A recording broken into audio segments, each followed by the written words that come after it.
मंजिल से आगे बढ़कर मंजिल की तलाश कर, गर मिल जाए दरिया तो समंदर की तलाश कर। टूट जाता है शीशा पत्थर की चोट से, टूट जाए पत्थर ऐसा शीशा तलाश कर। नमस्कार दोस्तों, पैंथर एकेडमी में आप सभी लोगों का हार्दिक स्वागत है। आइए हम लोग सेशन की शुरुआत करें। और जैसा कि आप सारे लोगों को पता है कि संडे के दिन हम लोगों का रिवीजन क्लास होता है। सप्ताह भर के महत्वपूर्ण प्रश्नों को क्विक रिवीजन के रूप में हम लोग इसका अध्ययन करते हैं। आइए हम लोग सेशन की शुरुआत करें। और यहाँ 4 लाइनें और सुंदर सी दी गई हैं। राह संघर्ष की जो चलता है वो ही संसार को बदलता है, जिसने रातों से जंग जीती है वही सूर्य बनकर चमकता है। आइए दोस्तों हम लोग सेशन की शुरुआत कर रहे हैं और निश्चित ही हम सफल होकर रहेंगे। इसी उम्मीद के साथ निरंतर आप प्रयास करते रहिए।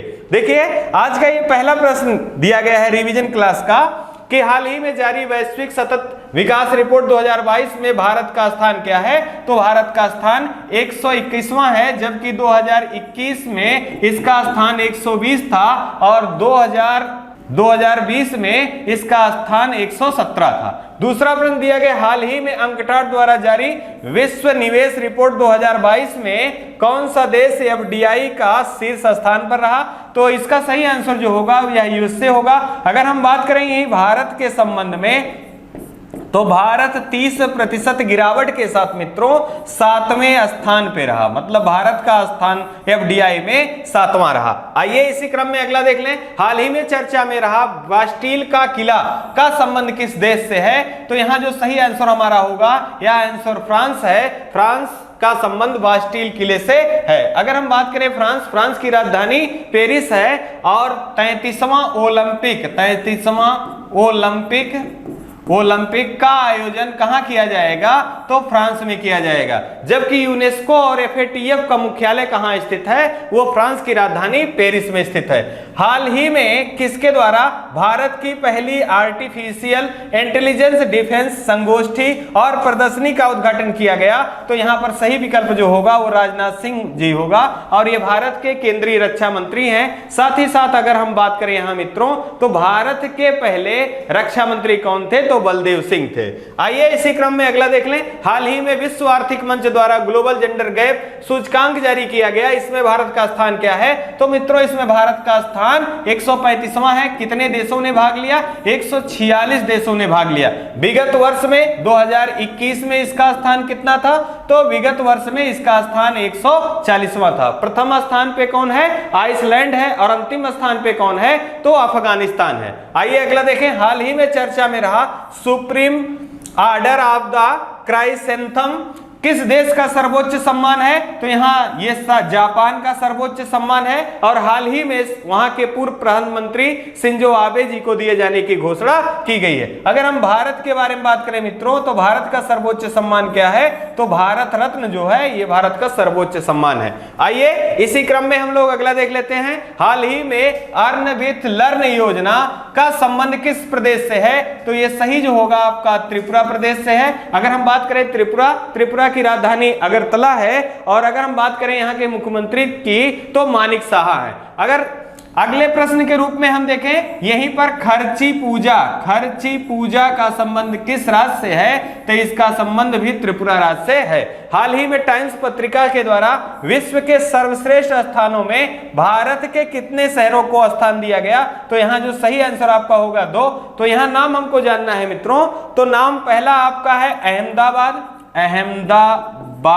साथ ही साथ दूसरा जो है ये केरल को ईश्वर की भूमि या भगवान का घर के नाम से जाना जाता है। आइए इसी क्रम में अगला प्रश्न देख ले।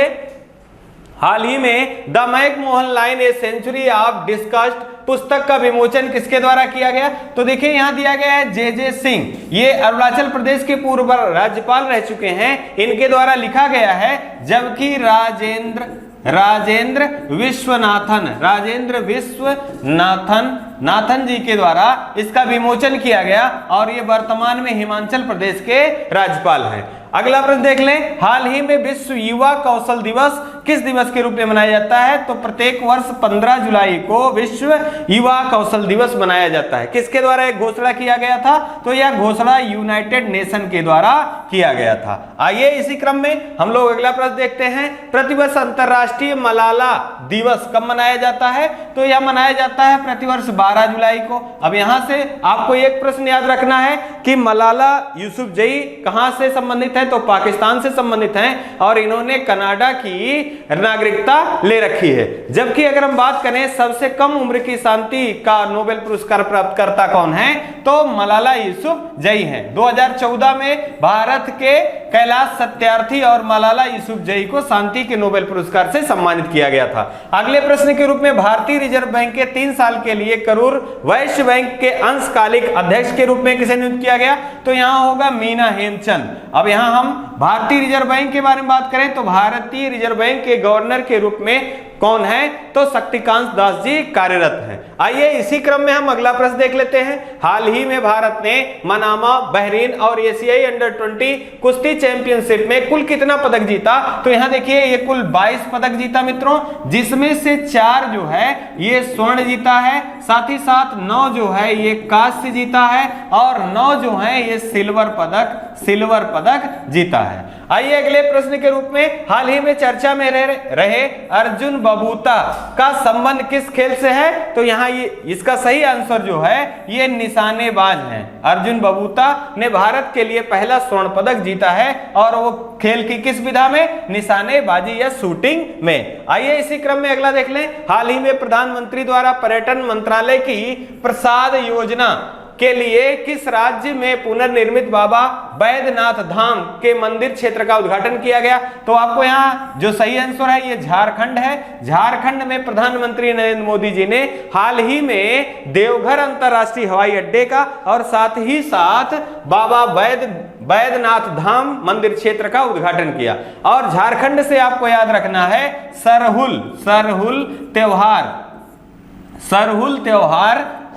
त्योहार का संबंध किस राज्य से है? तो सरहुल त्योहार का संबंध झारखंड से।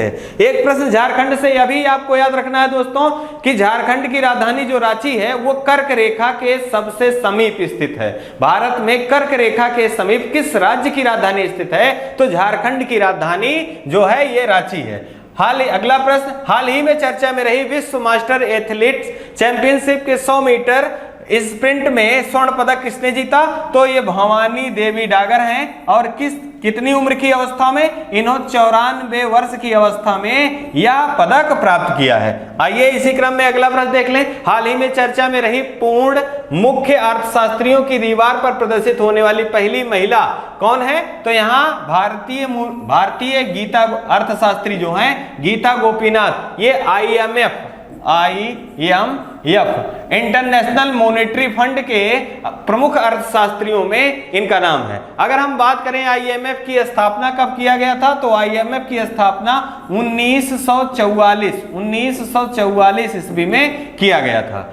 अगला प्रश्न, हाल ही में रिपोर्ट के अनुसार भारत कब तक चीन को पीछे छोड़कर दुनिया का सबसे अधिक जनसंख्या वाला देश बन जाएगा? अत्यंत ही महत्वपूर्ण प्रश्न है दोस्तों, कहीं ना कहीं यह प्रश्न आपको जरूर दिखाई देगा। तो यह प्रश्न का विकल्प जो हमारा सही होगा 2023 तक UN की रिपोर्ट के आधार पर भारत चीन को 2023 तक पीछे छोड़कर जनसंख्या की दृष्टिकोण से पहले स्थान पर पहुंच जाएगा। एक प्रश्न और भी आपको याद रखना है कि महान विभाजक वर्ष के रूप में किसे जाना जाता है? तो 1911 से 1921 की 10वीं को महान विभाजक वर्ष के रूप में जाना जाता है। आइए इसी क्रम में अगला प्रश्न देखें। हाल ही में चर्चा में रहा कोलंबो सुरक्षा सम्मेलन का आयोजन कहां किया गया? तो ये कोच्चि में किया गया। कोच्चि का संबंध किस राज्य से है? केरल से है। अब यहां से आपको दोस्तों ये एक क्वेश्चन और याद रखना है कि कोविड चैंपियन पुरस्कार से किसे सम्मानित किया गया है? तो कोच्चि अंतरराष्ट्रीय हवाई अड्डे को कोविड चैंपियन पुरस्कार से सम्मानित किया गया है। जबकि भारत का सबसे सर्वश्रेष्ठ अंतरराष्ट्रीय हवाई अड्डा कौन सा है? तो वो कैंपेगौड़ा अंतरराष्ट्रीय हवाई अड्डा है। अगला प्रश्न है, हाल ही में केंद्रीय उपभोक्ता संरक्षण प्राधिकरण चर्चा में रहा, निम्न में से कौन सा कथन सही है? तो यहाँ इसका जो विकल्प सही है कि इसका मुख्यालय दिल्ली में स्थित है, यही सही है। जबकि केंद्रीय उपभोक्ता संरक्षण प्राधिकरण ये किस अधिनियम के द्वारा स्थापित किया गया था? तो 2019 के अधिनियम के द्वारा स्थापित किया गया था। इसका उद्देश्य खाद्य सामग्रियों की गुणवत्ता को सुरक्षित या संरक्षित रखना है। आइए इसी क्रम में अगला प्रश्न देखें, हाल ही में चर्चा में रहा प्रधानमंत्री फसल बीमा योजना में कौन सा भारतीय राज्य दोबारा शामिल होने का फैसला लिया? तो यहाँ का जो प्रश्न होगा, ये उत्तर जो है आपका आंध्र प्रदेश होगा। बात करें प्रधानमंत्री फसल बीमा योजना कब प्रारंभ हुआ था? 2016 में प्रारंभ हुआ था। अगला प्रश्न के रूप में, हाल ही में एशिया के सबसे लंबे मल्टी लेयर वायडक्ट के निर्माण के लिए एशिया बुक ऑफ रिकॉर्ड और इंडिया बुक ऑफ रिकॉर्ड का प्रमाण किसे प्राप्त हुआ? तो भारतीय राष्ट्रीय राजमार्ग 7 ही 7 मुंबई महा मेट्रो दोनों को संयुक्त रूप से एशिया बुक ऑफ रिकॉर्ड और इंडिया बुक ऑफ रिकॉर्ड से सम्मानित किया गया। अब यहाँ पर भारत का मेट्रोमैन के नाम से किसे जाना जाता है? तो ई श्रीधरन को भारत का मेट्रोमैन के नाम से जाना जाता है। जबकि भारत में सबसे लंबा NH नेशनल हाईवे कौन सा है? तो ये NH नंबर 44 जो है ये सबसे लंबा हाईवे है। आइए इसी क्रम में अगला प्रश्न देखें, हाल ही में किससे जापान सरकार द्वारा order of the rising sun gold and silver star से सम्मानित किया गया? तो यहाँ जो सही हमारा विकल्प है नारायणन कुमार, ये उद्योग कर्मी हैं, इनको जापान सरकार के द्वारा ऑर्डर ऑफ राइजिंग सन और गोल्ड सिल्वर सम्मान से सम्मानित किया गया। अगले प्रश्न के रूप में, हाल ही में चर्चा में रही नई शिक्षा नीति अत्यंत ही महत्वपूर्ण प्रश्न है। विगत वर्षों में यहां से जब भी इंप्लीमेंट हुआ है तो प्रश्न बने हुए हैं, तो इसके बनने की संभावना प्रबल है दोस्तों। तो यहां कहा जा रहा है कि सबसे पहले किस सरकार द्वारा लागू किया गया है? तो ये उत्तराखंड सरकार द्वारा लागू किया गया। अब उत्तराखंड से दोस्तों 2 प्रश्न आपको याद रखने हैं। एक, उत्तराखंड विधानसभा की पहली महिला अध्यक्ष कौन चुनी गई हैं? तो रितु खंडूरी हैं। और इसी परिप्रेक्ष्य में अगर बात की जाए, भारत के सबसे कम उम्र के जो विधानसभा अध्यक्ष हैं किसे चुना गया है? राहुल नार्वेकर, जिनका संबंध महाराष्ट्र राज्य से है। आइए इसी क्रम में हम लोग आगे बढ़े। देखिए अगला है, हाल ही में भारतीय क्रिकेट में एक दिवसीय अंतरराष्ट्रीय में सबसे तेज 150 विकेट प्राप्त करने वाले खिलाड़ी कौन है? तो यहाँ देखिए इस प्रश्न का सही आंसर मोहम्मद शमी होगा। और हाल ही में इंग्लैंड और भारत के बीच में मैच के दौरान मोहम्मद शमी ने 31 रन पे 3 विकेट प्राप्त कर और टोटल 80 मैचों में 150 विकेट प्राप्त करने वाले ये पहले भारतीय हैं, जबकि इससे पहले का रिकॉर्ड अजीत अगरकर जी के नाम था। आइए इसी क्रम में हम लोग देखें, हाल ही में चर्चा में रहा औषधि महानियंत्रक ने किस रोग के लिए पहले स्वदेशी के रूप में विकसित मानव पैपियोलोमा वायरस वैक्सीन का मंजूरी प्रदान किया? तो यहां पर जो सही आंसर हमारा है ये सर्वाइकल कैंसर है। और कैंसर के द्वारा जो सर्वाधिक मौतें भारत में होती हैं, यह दूसरे प्रकार का टाइप का कैंसर है, सर्वाइकल कैंसर, जिसके द्वारा सर्वाधिक मौतें होती हैं। मतलब कहने का आशय यह है कि जितने भी मौतें कैंसर से होती हैं उनमें दूसरी प्रियोरिटी पे सर्वाइकल कैंसर वाले रोग के पेशेंट आते हैं। अगर हम बात करें कैंसर क्या है, तो कोशिकाओं का अनियंत्रित बढ़ना क्या है मित्रों? कैंसर है। और इसके अध्ययन को क्या कहा जाता है? ओंकोलॉजी कहा जाता है कैंसर के अध्ययन को। आइए इसी क्रम में देखिए अगला, हाल ही में किस भारतीय सामाजिक कार्यकर्ता का निधन हो गया? तो यहां दिया गया अवधेश कौशल जी जो सामाजिक कार्यकर्ता थे, इनका हाल ही में निधन हो गया। अगला प्रश्न, हाल ही में चर्चा में रहा I2U2 का संबंध किससे है? मोस्ट इंपॉर्टेंट प्रश्न, इसको लिख लीजिए, आने वाली परीक्षा में जरूर दिखाई देगा। सबसे पहला जाने कि ये क्या है, तो ये 4 देशों का समूह है। अब यहां हम I2 का मतलब जान लें। I2 क्या है? तो पहला आपका इंडिया है, साथ ही साथ दूसरा इजराइल है I2, और U2 के रूप में पहला USA है, साथ ही दूसरा जो आपका है UAE है। अब यहां से 4 देशों के नामों में आपसे प्रश्न पूछा जा सकता है दोस्तों कि निम्नलिखित में से I2U2 के सदस्य देशों में कौन सा देश नहीं है। और इससे भी इंपॉर्टेंट यह है कि इसकी पहली बैठक 14 जुलाई को वर्चुअली मोड में किया गया और भारत के और इजराइल के साथ ही साथ यूएसए के और यूएई के राष्ट्राध्यक्षों ने इसमें भाग लिया। साथ ही साथ आपको याद रखना है कि हाल ही में इजराइल में तख्ता राजनीतिक उलटपलट हुआ है और इजराइल के राष्ट्रपति के रूप में किसने शपथ लिया है, तो लैपियर ने शपथ ग्रहण की है। आइए इसी क्रम में अगला प्रश्न देखें। हाल ही में चर्चा में रहा फैशन प्रौद्योगिकी संस्थान का उद्घाटन किसके द्वारा किया गया, तो यहां जो सही विकल्प हमारा है पीयूष गोयल। अब यहां हमको यह जानना है दोस्तों कि भारत के जो केंद्रीय मंत्री हैं तो पीयूष गोयल जी किस मंत्रालय के केंद्रीय मंत्री हैं, तो वाणिज्य मंत्री जो हैं वो पीयूष गोयल जी हैं। साथ ही साथ G20 2022 के शेरपा के रूप में किसे चुना गया था, तो पीयूष गोयल जी को चुना गया था, जो कि अब किसे चुना गया है, अमिताभ कांत जी को, जो कि पहले नीति आयोग के सीईओ थे। और यह आयोजन कहां किया जा रहा है 2022 वाला, तो ये इंडोनेशिया में किया जा रहा है, जबकि 2021 का कहां किया गया था, इटली में किया गया था। और पहली बार G20 का 2023 में आयोजन कहां किया जाएगा, यह भारत में किया जाएगा। और इससे इंपॉर्टेंट यह है किस राज्य में, जम्मू और कश्मीर में। यह प्रश्न आपको याद रखना है। अगला है हाल ही में जून माह के लिए पुरुष श्रेणी में ICC player of the month का पुरस्कार किसे प्रदान किया गया, तो ये पुरुष वर्ग में इनका संबंध इंग्लैंड देश से है और जानी वेरेस्टो को पुरुष वर्ग में मंथ ऑफ द प्लेयर का पुरस्कार से सम्मानित किया गया। जबकि महिला वर्ग में बात करें तो मेरी जान इनका संबंध साउथ अफ्रीका से है। इनको जून मंथ का महिला वर्ग में प्लेयर ऑफ द मंथ का पुरस्कार दिया गया है। आइए इसी क्रम में अगला दिया गया है, हाल ही में राष्ट्रीय मत्स्य किसान दिवस को कब मनाया गया, तो यहां जो सही आपका विकल्प है 10 जुलाई। अब 10 जुलाई से सब जुलाई माह के महत्वपूर्ण जो दिवस हैं, जैसे आपको 1 जुलाई याद रखना है, किस दिवस के रूप में मनाया जाता है, तो मित्रों यह राष्ट्रीय जीएसटी या जीएसटी दिवस के रूप में मनाया जाता है। साथ ही साथ अगर हम बात करें 11 जुलाई को किस दिवस के रूप में मनाया जाता है, तो विश्व जनसंख्या दिवस के रूप में मनाया जाता है। आइए अगले प्रश्न के रूप में, हाल ही में चर्चा में रहा पाकिस्तान और किस देश के बीच गार्जियन 2 युद्धाभ्यास प्रारंभ किया गया।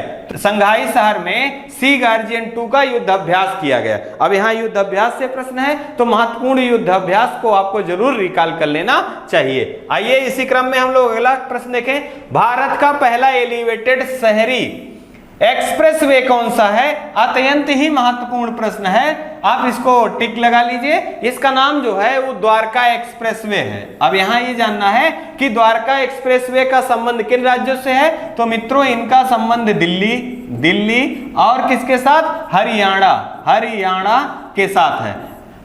इन दोनों राज्यों से है। दिल्ली में यह 10 किलोमीटर की दूरी तय करेगा, साथ ही साथ हरियाणा में 19 किलोमीटर की दूरी तय करेगा। अगला प्रश्न, हाल ही में चर्चा में रहा INS विक्रांत क्या है, तो यह विमान वाहक पोत है। आपको एक प्रश्न याद रखना है कि प्रेसिडेंट्स कलर पुरस्कार से किसे सम्मानित किया गया है, तो INS बलसुरा को। जबकि ऑपरेशन संकल्प का संबंध या ऑपरेशन संकल्प में किसने भाग लिया, तो INS तलवार ने भाग लिया। जबकि अगर क्वेश्चन पूछा जाए प्रोजेक्ट 75 का संबंध किससे है, तो स्कॉर्पियन श्रेणी के 6 पनडुब्बियों को क्या कहते हैं, प्रोजेक्ट 75 कहते हैं। खोल दे पंख मेरे कहता है परिंदा, अभी उड़ान बाकी है, जमी नहीं है मंजिल मेरी, अभी पूरा आसमान बाकी है। अभी आपको जो सफलता की सीढ़ियां हैं वहां से लेकर शुरू से लेकर ऊंचाइयों तक जाना है। इसी कारण आप निरंतर बिना थके बिना रुके चलते रहिए जब तक आपको आपकी सफलता प्राप्त ना हो जाए। आइए इसी क्रम में हम लोग आगे देखें, हाल ही में मिशन कुशल कर्मी की शुरुआत किसके द्वारा किया गया, तो ये नई दिल्ली के द्वारा, दिल्ली सरकार के द्वारा किया गया। अब ये किसके द्वारा किया गया, तो यहाँ दिल्ली के उप मुख्यमंत्री जो हैं मनीष सिसोदिया जी के द्वारा किया गया। और 69वां संविधान संशोधन आपको हमेशा याद रखना है, 69वां संविधान संशोधन के द्वारा दिल्ली को राष्ट्रीय राजधानी घोषित किया गया। जबकि दिल्ली में जनता दरबार, दिल्ली दरबार जिसको कहा जाता है, दिल्ली दरबार का आयोजन कब किया गया था? तो 1911 ईस्वी में किया गया था। और कल यह निर्णय लिया गया कि कलकत्ता को राजधानी के रूप में बदलकर दिल्ली को राजधानी के रूप में बनाया जाए। और 1912 ईस्वी में दिल्ली को राजधानी के रूप में बनाया गया।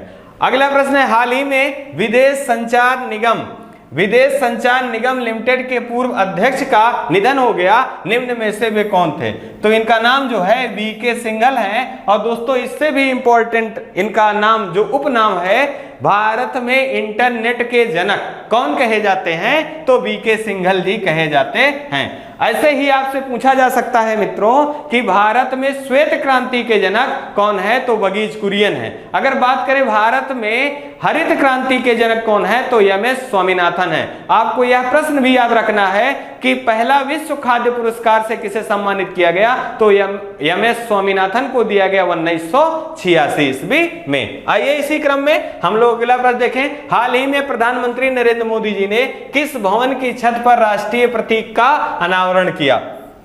तो यहां जो सही होगा, संसद भवन, जो दिल्ली में नया संसद भवन बन रहा है जिसका उद्घाटन 2023 में होना है, तो इसी के छत पर प्रधानमंत्री नरेंद्र मोदी जी ने अशोक स्तंभ का अनावरण किया। और जिसका वजन कितना था? 9,500 किलोग्राम, 9,500 किलोग्राम वजन का कांस्य की अशोक स्तंभ की प्रतिमा। अगला प्रश्न, हाल ही में चर्चा में रही 7 दिवसीय रंगीन खर्ची पूजा का संबंध किस राज्य से है? तो अभी विगत प्रश्न के रूप में बात किया गया, तो यह त्रिपुरा राज्य से संबंधित है। इसका उद्देश्य क्या होता है? आत्माओं के पापों को नष्ट करना खर्ची पूजा का संबंध होता है। साथ ही साथ आपसे पूछा जाता है कि अंबुबाची का मेला कहाँ आयोजित किया जाता है? तो अंबुबाची का मेला जो है ये असम राज्य में कामाख्या मंदिर के समीप में आयोजित किया जाता है। चेरी महोत्सव कहाँ आयोजित किया जाता है? तो मेघालय की राजधानी शिलांग में आयोजित किया जाता है। आइए इसी क्रम में अगला देखें। हाल ही में प्रधानमंत्री नरेंद्र मोदी जी द्वारा प्राकृतिक खेती सम्मेलन को कहाँ संबोधित किया गया? यह वर्चुअली संबोधित किया गया। और कहाँ संबोधित किया गया? सूरत के में संबोधित किया गया। अब एक प्रश्न अत्यंत ही महत्वपूर्ण यह है कि विश्व का पहला जैविक खेती करने वाला राज्य कौन सा है? तो वो राज्य है सिक्किम। अगला प्रश्न, हाल ही में किसको international fund for agriculture development का नया अध्यक्ष नियुक्त किया गया? तो अल्वारो लावारियो को international fund for agriculture development का नया अध्यक्ष नियुक्त किया गया। आइए इसी क्रम में अगला प्रश्न देखें। विश्व जनसंख्या दिवस कब मनाया जाता है? अत्यंत ही महत्वपूर्ण प्रश्न है। तो प्रत्येक वर्ष 11 जुलाई को विश्व जनसंख्या दिवस मनाया जाता है। 2022 की थीम क्या है यह आपको याद रखना है। तो 8 बिलियन का विश्व 2022 की थीम है। आपको यहीं से याद रखना है। विश्व पर्यावरण प्रदूषण दिवस कब मनाया जाता है? तो विश्व पर्यावरण संरक्षण दिवस जो है 5 जून को मनाया जाता है। और इसकी थीम जो है ओनली ऑन अर्थ है। अगला है, हाल ही में उप चुनाव आयुक्त के रूप में किसे नियुक्त किया गया है? तो आर.के. गुप्ता जी को उप चुनाव आयुक्त के रूप में नियुक्त किया गया है। अगर बात करें कि भारत में निर्वाचन आयोग किस अनुच्छेद में वर्णित है? तो 324 में निर्वाचन आयोग वर्णित है। जबकि मतदान करने का उल्लेख किस अनुच्छेद में है? या वयस्क मताधिकार, तो 326 अनुच्छेद में वयस्क मताधिकार की बात की गई है। और भारत में वर्तमान में भारत के मुख्य निर्वाचन आयुक्त कौन हैं? तो वो राजीव कुमार जी हैं। जबकि भारत के पहले मुख्य निर्वाचन आयुक्त कौन थे? तो सुकुमार सेन। और पहली महिला मुख्य चुनाव आयुक्त कौन थी? तो रमा देवी। आइए इसी क्रम में अगला है, हाल ही में किस देश के प्रधानमंत्री ने अपने पद से इस्तीफा दे दिया? तो श्रीलंका के रानिल विक्रमसिंघे, इन्होंने अपने पद से इस्तीफा दे दिया क्योंकि राजनीतिक अस्थिरता के कारण यहां पर जन विद्रोह हो गया था। अगला प्रश्न, हाल ही में किस संस्था के महासचिव का निधन हो गया? तो ओपेक है। ओपेक के जो महासचिव थे मोहम्मद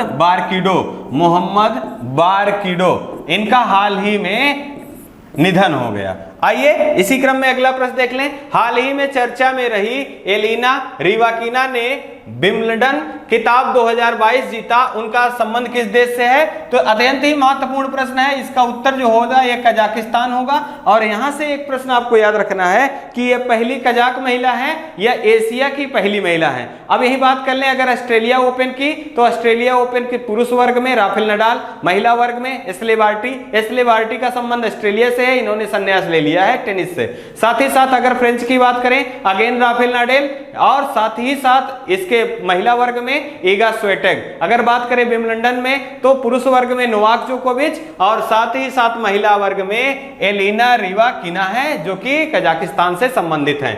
अगला प्रश्न, हाल ही में किसके द्वारा गीगामेश संपर्क समाधान परियोजना प्रारंभ किया गया? ये स्ट्रोम कंपनी है, इसके द्वारा प्रारंभ किया गया। इसका उद्देश्य क्या है? इंटरनेट सेवा को सुगम पहुंचाना। जैसा कि आप देखते हैं नेटवर्क, एक ही नेटवर्क सिस्टम पे बहुत सारे लोगों की जब भीड़ हो जाती है, गैदरिंग हो जाती है, तो नेटवर्क की समस्या होने के कारण उनका नेटवर्क नहीं मिलता, तो उसी समस्या को दूर करना इसका उद्देश्य है। आइए इसी क्रम में अगला देखें। हाल ही में राष्ट्रीय स्मारक प्राधिकरण ने भारत के किन दो स्थलों को चिन्हित किया? तो देखिए, एक पहला दिया गया है महाराष्ट्र, दूसरा दिया गया है वडोदरा। तो यहां जो संबंध सबसे पहले हम जाने किससे है, तो डॉक्टर वी.आर. अंबेडकर जी से संबंधित है। वी.आर. अंबेडकर जी से संबंधित है। अब यहां यह जानना है कि वडोदरा में बरगद का पेड़, जिसको संकल्प बरगद वृक्ष के नाम से जाना जाता है, वहां पर उन्होंने अस्पृश्यता के अंत के लिए संकल्प लिया था। जबकि बात करें महाराष्ट्र में प्राथमिक विद्यालय से इनकी प्राथमिक शिक्षा प्रारंभ हुई थी। अगला प्रश्न है, हाल ही में चर्चा में रहा एनालॉग अंतरिक्ष यात्री कार्यक्रम को पूरा करने वाली पहली कम उम्र की यात्री कौन बनी है? तो जानवी डोंगती हैं, ये सबसे कम उम्र की यात्री बनी है। अब यही आपको याद रखना है कि सबसे कम उम्र की महिला पायलट कौन है? तो आयशा अजीज हैं। इनका संबंध किससे है? तो उनका संबंध जो है वो जम्मू कश्मीर राज्य से है। आइए इसी क्रम में अगला देखें। हाल ही में किसके द्वारा स्वाधीनता संग्राम न शूरवीरों पुस्तक का विमोचन किया गया? तो मीनाक्षी लेखी द्वारा किया गया। साथ ही साथ अगले प्रश्न के रूप में, हाल ही में भारत के 13 एक्सप्रेसवे वाला भारत का पहला राज्य कौन सा है? तो उत्तर प्रदेश है। अब यहां से कुछ महत्वपूर्ण प्रश्न और भी आपको याद रखना है। तराई हाथी रिजर्व बनाए जाने की घोषणा किसने की है? तो उत्तर प्रदेश ने किया है। साथ ही साथ राष्ट्रीय जल पुरस्कार में प्रथम पुरस्कार किसे प्राप्त किया गया है? उत्तर प्रदेश को प्रदान किया गया है। सर्वाधिक आर्द्र भूमियों की संख्या किस प्रदेश में है? तो उत्तर प्रदेश में है, जो कि 10 है। आइए इसी क्रम में अगला प्रश्न देखें। हाल ही में चर्चा में रहा वर्ल्ड एथलेटिक्स 2022 का आयोजन कहां किया जाएगा? तो ये अमेरिका में किया जाएगा। जबकि अगर हम बात करें इस वर्ल्ड एथलेटिक्स 2022, इसका आयोजन 2021 में ही होना था, लेकिन कोविड के कारण इसको स्थगित कर दिया गया था। अगला प्रश्न के रूप में, हाल ही भारत के द्वारा भूटान के राजदूत के रूप में किसे नियुक्त किया गया? तो सुधाकर ददेला जी को नियुक्त किया गया है भूटान के राजदूत के रूप में। भूटान की राजधानी क्या है? तो थिम्पू है। आइए इसी क्रम में अगला देख लें।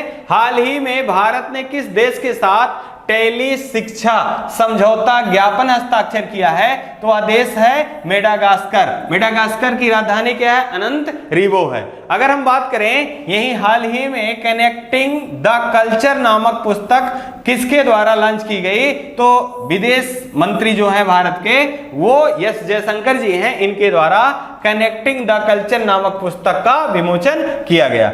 अगले क्रम में अगर हम देखें, हाल ही में चर्चा में रहा वृक्ष श्रम और रोजगार मंत्रियों का बैठक कहां बुलाया गया? तो इसका आयोजन जो किया गया वो चीन में किया गया। अब यहां ब्रिक्स से आपको जानकारी याद रखना है, इसकी स्थापना कब की गई थी? तो इसकी स्थापना 2009 में की गई थी। साथ ही साथ अगर हम बात करें कौन सा ऐसा समूह है जिसका जो सांकेतिक मुद्रा है वो 5R है, तो ब्रिक्स संस्था है जिसका सांकेतिक मुद्रा 5R है। अगर हम बात करें यहां कि जो आपका ये 14वां बैठक है ब्रिक्स का, ये 14वां बैठक है, ब्रिक्स का 14वां बैठक है जिसका आयोजन चीन में किया गया है। साथ ही साथ 13वां कहां किया गया था? तो 13वां बैठक भारत में किया गया था। और ब्रिक्स देशों में 2010 में साउथ अफ्रीका शामिल हुआ था। आइए इसी क्रम में अगला देखें। हाल ही में चर्चा में रहा बुंदेलखंड एक्सप्रेसवे का शुभारंभ किसके द्वारा किया जाएगा? तो प्रधानमंत्री नरेंद्र मोदी जी द्वारा बुंदेलखंड एक्सप्रेसवे का शुभारंभ किया जाएगा या उद्घाटन किया जाएगा। अब यहां बात करें, अभी हाल ही में हमने देखा कि उत्तर प्रदेश भारत का एकमात्र राज्य है जिसमें 13 एक्सप्रेसवे है, 13 लेन एक्सप्रेसवे है। और अगर हम बात करें यहां से कि पहला लता दीनानाथ मंगेशकर पुरस्कार से किसे सम्मानित किया गया है, तो वो प्रधानमंत्री नरेंद्र मोदी जी को सम्मानित किया गया है। अगले प्रश्न के रूप में देखें, हाल ही में चर्चा में भारत का ई वेस्ट कचरा इको पार्क की स्थापना कहां किया जाएगा? तो ये दिल्ली में किया जाएगा। दिल्ली के पर्यावरण मंत्री जो हैं इनके द्वारा ये बताया गया। साथ ही साथ अगर हम बात करें, दिल्ली को 69वां संविधान संशोधन द्वारा राष्ट्रीय राजधानी के रूप में घोषित किया गया। साथ ही साथ अगर हम बात करें यहीं दिल्ली से, तो दिल्ली में कुल विधानसभा की सीटें कितनी हैं? तो 70 सीटें हैं, जबकि लोकसभा की कुल 5 सीटें हैं। अगर हम बात करें यहीं अगले प्रश्न, हाल ही में जारी राष्ट्रीय संस्थागत रैंकिंग फ्रेमवर्क 2022 के समग्र सूची में प्रथम स्थान कौन है? तो प्रथम स्थान पर IIT मद्रास है। अब यहां कई कैटेगरी बटी हैं, तो उसको ध्यान से अगर देखें जहां से प्रश्न गलत ना हो। जैसे अगर हम बात करें ये IIT कैटेगरी, समग्र कैटेगरी की में बात करें तो IIT मद्रास को दिया गया है। जबकि हम बात करें यहीं कॉलेज की कैटेगरी में, कॉलेज के कैटेगरी में, तो मेरिंडा हाउस जो विद्यालय है, कॉलेज है, मेरिंडा हाउस दिल्ली में है और ये कॉलेज के क्षेत्र में सर्वोच्च स्थान प्राप्त किया है। जबकि साइंस एंड टेक के क्षेत्र में बात करें तो IISc बेंगलुरु है और मेडिकल के क्षेत्र में बात करें तो AIIMS दिल्ली है। जबकि AIIM जो अहमदाबाद का है, ये मैनेजमेंट के क्षेत्र में प्रथम स्थान पे है। आइए इसी क्रम में अगला प्रश्न देखें। हाल ही में उपभोक्ता अधिकारों के लिए जागरूकता फैलाने के लिए कौन सा शुभंकर प्रारंभ किया गया? तो इस शुभंकर का नाम है जागृति। अब यहां पर शुभंकर से बात हो रहा है, तो अगर हम कुछ हाल फिलहाल के दिनों में शुभंकर जो परीक्षाओं में चर्चा में रहे देख लें। जैसे अगर हम बात करें टोक्यो ओलंपिक की, तो इसका शुभंकर क्या था? मिराई तोबा था। और अगर हम बात करें पैरा ओलंपिक का, जो कि उसका शुभंकर सोमाइटी था। हाल ही में खेलो इंडिया यूथ गेम का आयोजन हरियाणा के पंचकुला में किया गया, इसका शुभंकर धाकड़ था। जबकि खेलो इंडिया यूनिवर्सिटी गेम का आयोजन किया गया, उसका जो शुभंकर था वो बीरा था। ये सारे महत्वपूर्ण प्रश्न है शुभंकर के परिचय में जो कि बार बार पूछे जाते हैं। और लास्ट में आपका दिया गया है, हाल ही में टाइम्स पत्रिका के द्वारा दुनिया का सर्वश्रेष्ठ शहर कौन सा है? तो एडिनबर्ग है। और एडिनबर्ग है और एडिनबर्ग जो है ये स्कॉटलैंड की राजधानी है। एडिनबर्ग ये दुनिया का सर्वश्रेष्ठ शहर के रूप में है। जबकि अगर हम भारत के परिप्रेक्ष्य में देखें तो यहाँ टॉप 10 में कोई शहर नहीं है, लेकिन 14वें स्थान पे आपका मुंबई है और 26वें स्थान पे आपका दिल्ली है। ये महत्वपूर्ण आपको जानकारी जरूर याद रखना है। और इसी प्रश्न के साथ और जो आपके दैनिक समसामयिकी का जो वीकली रिवीजन था यहीं पे समाप्त होता है। और आपसे यही उम्मीद की जाती है कि आप इस सेशन को अपना प्रेम और स्नेह जरूर देंगे। यह सेशन आपके लिए फायदेमंद भी होगा। हम लोग जाते जाते 2 शब्द से जुड़ के जाएंगे। देखिए, जितना कठिन संघर्ष होगा जीत उतनी ही शानदार होगी। मतलब जितना ज्यादा आप अपने सफलता के लिए संघर्ष करेंगे और जब जीत को प्राप्त करेंगे तो वह जीत आपके लिए उतना ही अस्मरणीय होगा, आपके लिए मिसाल होगा। इन्हीं शब्दों के साथ हम आपसे विदा लेना चाहेंगे। आप अपना, अपने परिवार का खूब सारा ध्यान रखिए। जय हिंद, जय भारत।